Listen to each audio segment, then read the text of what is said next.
मराठी माणूस असण्याचा काही अर्थ उरलाय का? ट्रोलिंगमुळे संतापलेल्या श्वेता तिवारीनं राज ठाकरेंना हा सवाल केलाय. ट्रोलर राज ठाकरेंचा समर्थक असल्याचा दावा श्वेता तिवारीनं केलाय.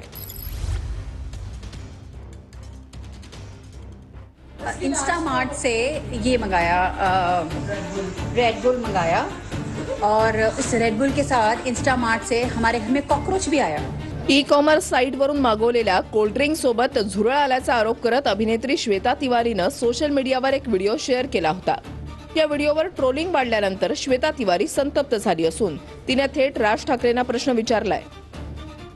तिने काल ई कॉमर्स साईटवरून कोल्ड्रिंक मागवलं होतं. या कोल्ड्रिंक सोबत झुरळही घरात आल्याचा दावा तिने केला होता. त्यासोबत तिने अन्न आणि औषध प्रशासन आयुक्त तुकाराम मुंढेंना कारवाई करण्याचं आवाहनही केलं. मात्र तुकाराम मुंढे उत्तम काम करत असताना श्वेता तिवारीनं त्यांना झुरळ दाखवल्याचा आरोप करत काही सोशल मीडिया युजर्सनं तिला ट्रोल केलं. ट्रोलर्समध्ये काही जणांनी तिच्याबाबत अपशब्द वापरले होते. यातील एक युजर्स हा राज ठाकरेंचा समर्थक असल्याचा दावा श्वेतानं केलाय आणि त्यावरून तिने थेट राज ठाकरेंनाच प्रश्न विचारलाय. श्वेता तिवारी काय म्हणाली? सोशल मीडियावर कोणताही माणूस ऑनलाईन येऊन कोणत्याही स्त्रीला सहज शिवी देऊ शकतो. धक्कादायक गोष्ट म्हणजे हे पुरुष काही अशिक्षित किंवा गुन्हेगारी पार्श्वभूमीचे नाहीत. यातील अनेक जण सुशिक्षित आहेत, चांगल्या कुटुंबातील वाटतात.